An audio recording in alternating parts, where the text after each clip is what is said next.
नमस्कार, मैं हूं कुमार अनिल। महात्मा गांधी की आत्मकथा सत्य के साथ मेरे प्रयोग, इसकी 91वीं कड़ी लेके मैं आपके सामने उपस्थित हूं। आज हम बात करेंगे कि सत्य, अहिंसा और क्षमा की शक्ति। ये शक्ति जो है आपकी प्रतिष्ठा बढ़ाती है और गांधी जी ने ठीक यही किया दक्षिण अफ्रीका में। और इसके कारण न सिर्फ उनकी प्रतिष्ठा बढ़ी बल्कि सारे हिंदुस्तान की, हिंदुस्तानियों की प्रतिष्ठा बढ़ी और पहली बार गोरे वहाँ पर शर्मिंदा हुए। और एक बात हम करेंगे कि अगर आप कोई संस्था से जुड़े हैं या संस्था बनाना चाहते हैं, आप कोई ऑर्गेनाइजेशन बनाना चाहते हैं, किसी भी तरह का सामाजिक हो या धार्मिक संस्था बनाना चाहते हैं, तो उसके बारे में एक बहुत महत्वपूर्ण सीख गांधी जी ने बताई है, जो उनका अपना खुद का अनुभव है। वो चंदे के बारे में है कि चंदा कैसे करें, फंड कैसे इकट्ठा करें और फंड क्या होता है फिर उसके बाद, ये वो उन्होंने अपना अनुभव साझा किया है आत्मकथा में। तो इन दो चीज़ों की हम बात करेंगे। तो हमने पिछली कड़ी में देखा था कि गांधी जी जब दक्षिण अफ्रीका पहुँचे तो वहाँ पर गोरों का काफ़ी विरोध हुआ। उनके घर को घेर लिया गया, मारो मारो के नारे लग रहे थे, फांसी दो के नारे लग रहे थे। उन पर तीसरी बार दक्षिण अफ्रीका में हमला हुआ था और उनको जान बचा करके और अपना ड्रेस चेंज करके हिंदुस्तानी सिपाही की ड्रेस में उनको किसी तरह से पीछे के रास्ते से निकल के थाने में जाना पड़ा। ये सब हम देख चुके हैं। उसके बाद में उन्होंने वहाँ पर, उनके सामने ऑफ़र था कि आप मुकदमा करिए। पुलिस चाहती थी कि मुकदमा करिए, लेकिन उन्होंने पुलिस सुपरिटेंडेंट से कह दिया कि वो मुकदमा नहीं करेंगे। तो इससे उनकी प्रतिष्ठा तो बढ़ गई। आज हम बात करेंगे कि उसके बाद हुआ ये कि एक वहाँ का एक अखबार था, नेटाल एडवर्टाइज़र। तो उस अखबार के रिपोर्टर ने इनका इंटरव्यू लिया और उसने ढेर सारे सवाल किए। वहाँ पर गोरों के तरफ से जितने सवाल उठाए जा रहे थे गांधी के खिलाफ में, वो सारे सवाल उसने किए कि आपने गोरों की अतिशयोक्तिपूर्ण निंदा की है भारत में आपने भारत के अखबारों में आपने दक्षिण अफ्रीका के गोरों के खिलाफ लिखा है। जो जो भी था कि आप यहाँ पर भारतीयों को ले आ करके भर देना चाहते हैं, घुसपैठियों को ले आ करके भर देना चाह रहे हैं।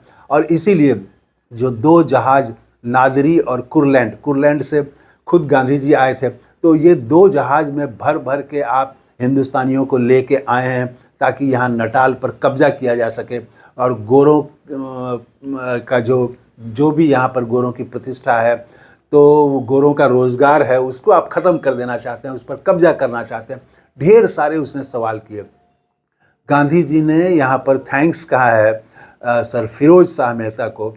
जब याद होगा, पिछली कड़ी में हम लोगों ने एक बार बात की थी कि मुंबई में जब वो पहली सभा करने के लिए गए थे तो इनके पास कोई लिखित भाषण नहीं था। तो मेहता ने कहा था कि नहीं, आपको लिखित भाषण तैयार करना पड़ेगा और आज रात में ही आपको तैयार कर लेना पड़ेगा। तो रात में ही तैयार हुआ, रात में ही उसकी छपाई भी हो गई और तब दूसरे दिन वो वितरित किया गया। तो जितने भी भाषण गांधी ने दिए थे हिंदुस्तान में, सारे भाषण उनके लिखित थे और सबकी प्रति उनके पास थी। और हिंदुस्तान के अखबारों में जो उनके इंटरव्यू छपे थे, उनके आलेख छपे थे, खुद गांधी जी ने भी लिखा था, वो सारे आलेख और वो सारे इंटरव्यू और सारे समाचार, उसका कतरन भी वो साथ में रखे हुए थे, वो अखबार रखे हुए थे, वो सारा उन्होंने दिखाया उस रिपोर्टर को। और उसमें उन्होंने दिखाया कि हिंदुस्तान में तो उन्होंने दक्षिण अफ्रीका के गोरों के खिलाफ जो कुछ भी कहा है वो ज़्यादा नरम है, उससे ज़्यादा तो कड़े शब्दों में वो दक्षिण अफ्रीका में बोलते रहे हैं और वहाँ के अखबारों में छपता रहा है और वो कई पुस्तिकाएं भी छाप चुके थे दक्षिण अफ्रीका में। तो यहाँ पर जिस कड़े शब्दों में वो आलोचना करते थे, उससे बेहद ही नरम शब्दों में भारत में उन्होंने अपनी बात रखी है दक्षिण अफ्रीका के बारे में। तो वो रिपोर्टर पूरा कन्विंस होता है और वो रिपोर्टर जो भी इनका पक्ष है, वो पूरा लंबा इनका इंटरव्यू छपता है। वो एक इंटरव्यू छपने से पूरा एक माहौल बदल गया, नेटाल का माहौल बदल गया। उसमें उन्होंने हर चीज़ का जवाब दिया और नटाल में जो दो जहाज़ से लोग आए थे, तो उसके बारे में भी गांधी जी ने बताया कि उसमें से अधिकतर लोग तो ट्रांसवाल जाने वाले थे, नटाल में रुकने वाले बहुत कम लोग थे और जो रुकने वाले थे वो यहाँ पहले से रह रहे थे।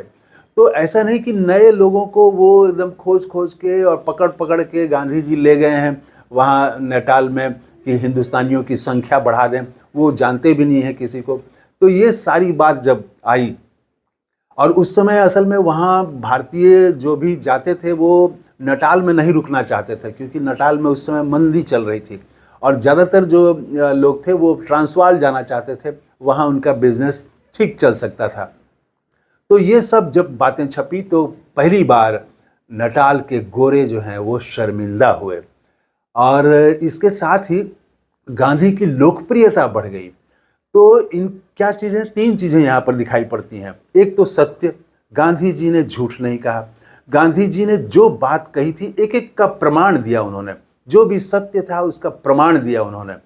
दूसरी बात कि वो जो है गोरों के प्रति घृणा नहीं थी, कोई नफरत नहीं था, और वो क्षमा की शक्ति, उन्होंने कोई मुकदमा नहीं किया।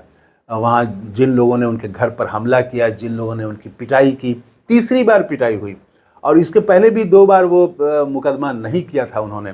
इस बार तो उनकी लोकप्रियता थी, उनको लोग जानते थे, और खुद पुलिस सुप्रिटेंडेंट कह रहा था कि आप मुकदमा करिए और सरकार आपके पक्ष में रहेगी, हम गिरफ्तार करेंगे। लेकिन इन्होंने मुकदमा करने से इनकार कर दिया। तो जो क्षमा की शक्ति है, क्षमा में बहुत शक्ति होती है। अगर क्षमा जो है वो कुछ पाने के इरादे से न किया जाए, एकदम निर्दोष, एकदम मेरे पवित्र हृदय से, आप हृदय से अगर किसी को माफ़ करते हैं तो उसमें बहुत शक्ति होती है, दुश्मन को भी जीता जा सकता है। अब ये गांधी ने बुद्ध के प्रभाव से किया, महावीर के प्रभाव से किया, या ईसा के प्रभाव से किया, या तीनों के प्रभाव से किया, क्योंकि वो सारे धर्मों का भी अध्ययन कर रहे थे और उन पर जो है वो इन धर्मों की बातों का काफ़ी असर भी था। और दूसरी बात कि गांधी जी ने संस्थाओं के बारे में जो लिखा है कि अगर आप किसी संस्था से जुड़े हैं और संस्था को या बनाना चाहते हैं, उसके बारे में अनुभव की बात कर लेते हैं। उन्होंने लिखा है कि गांधी जी जब दक्षिण अफ्रीका से भारत के लिए आए थे 6 महीना के लिए, तो वहाँ का जो कार्य है, कांग्रेस का कार्य, वो देख रहे थे सेठ आदमजी मियाँ खान, और उन्होंने बहुत अच्छे से कामकाज देखा था, मंत्री का पद संभाला और कांग्रेस का फंड 1000 पाउंड कर दिया। तो गांधी जी के मन में ये विचार आया कि अगर ये 5000 पाउंड हो जाए तो हम एक ज़मीन खरीद लेंगे और मकान बना लेंगे, और मकान के किराए से ही कांग्रेस का खर्चा चलने लगेगा। तो इन्होंने प्रस्ताव रखा और वो प्रस्ताव पारित हो गया, मकान भी खरीद लिया गया, किराए पर भी लगा दिया गया। बाद में जब गांधी जी वहाँ दक्षिण अफ्रीका से लौट आए फाइनली, तो उसके बाद में अब मकान के किराए के लिए वहाँ पर संस्था में झगड़ा होने लगा, और हालत ये हो गई कि मामला कोर्ट में चला गया और किराया अब कोर्ट में जमा होने लगा। तो गांधी जी यहाँ लिखते हैं कि कोई भी संस्था, अगर संस्था को जनता ने चंदा देना बंद कर दिया तो उसको उसी दिन भंग कर देना चाहिए, क्योंकि अब उसकी ज़रूरत नहीं है। जनता को जब ज़रूरत नहीं है तो संस्था आप भंग कर दीजिए।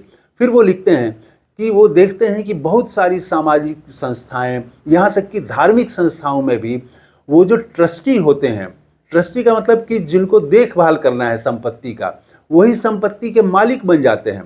तो ये ठीक नहीं है। अगर आप संस्था चलाना चाहते हैं तो आप संस्था का जो खर्च है वो जनता के सहयोग से चलाइए। ऐसा नहीं कि सोचिए कि बड़ा धन जमा करके और फिक्स डिपॉजिट कर दें बैंक में और उसके ब्याज से आप संस्था चलाएं, तो फिर झगड़ा होगा। ये ऐसी स्थिति में गांधी कहते हैं कि तब वो संस्था ही भंग कर दीजिए। संस्था के लिए आप हर साल चंदा लीजिए और चंदे से ही चलाइए। अगर चंदा नहीं मिल रहा है तो इसका मतलब है कि जनता को उस संस्था की ज़रूरत नहीं है, संस्था आप भंग कर दीजिए।